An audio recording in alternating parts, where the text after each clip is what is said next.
వాస్తవంగా 8వ తారీఖు 10వ తారీఖు తెలంగాణలో షెడ్యూల్ ఉంది నరేంద్ర మోడీ. అయితే ఈలోపుగా విజయవాడలో ట్రయల్ రన్ చేయడం అన్నటువంటిది కీలకమైంది. నరేంద్ర మోడీ నెల 8న విజయవాడ రాబోతున్నారు. బుధవారం సాయంత్రం 6 గంటలకు విజయవాడలోని ఇందిరాగాంధీ స్టేడియం వద్ద నుంచి బెంచ్ సర్కిల్ వరకు రోడ్ షో నిర్వహిస్తారు. మోడీ రాక సందర్భంగా భారీ స్వాగత ఏర్పాట్లు చేయాలని బీజేపీ రాష్ట్ర శాఖ సమాయత్తం అవుతుంది.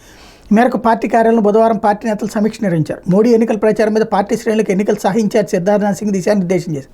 కార్యక్రమంలో ఏపీ బీజేపీ ఎన్నికల సమన్వయకర్త పేరాల శేఖర్ కూడా పాల్గొన్నారు. ఇక్కడే నాకు అర్థం కానిది ఏంటంటే అసలు ఇది ఎవరు పెట్టారు, ఎట్లా డిజైన్ చేశారు ఇది? ఎందుకంటే అసలు విజయవాడ సెంటర్లో బీజేపీ పోటీ చేయట్లా, లేదా విజయవాడ ఈస్ట్లో బీజేపీ పోటీ చేయట్లా. బీజేపీ పోటీ చేస్తుంది విజయవాడ వెస్ట్లో. అప్పుడు బెంచ్ సర్కిల్ నుంచి పెట్టడం ఏంటి? పెడితే వన్ టౌన్ వైపు పెట్టాలి కదా. అంతకైతే కనుక సింగనగర్ వైపు నుంచి అటు పక్కన ఫ్లైఓవర్ మీద నుంచి తీసుకుని వెళ్తే పాల ఫ్యాక్టరీ ఫ్లైఓవర్ మీద నుంచి గట్టెనకాల పెడితే బెటర్ కదా. అది రోడ్డు చాలదు.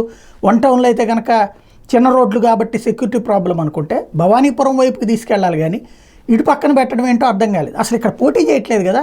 బీజేపీ పోటీ చేస్తున్న చోట కాకుండా తెలుగుదేశం వాళ్ళు పోటీ చేస్తున్న చోట పెట్టడం ఏంటో అర్థం కాల. ఇది నెంబర్ 1. ఎందుకంటే ఇక్కడ గద్దె రామ్మోహన్, ఇంకో పక్కన బోండమ్మ. రెండవది, అసలు ఏంటి మోడీ గారి షెడ్యూలు ఆంధ్రప్రదేశ్కి? అదొక్కరవేనా?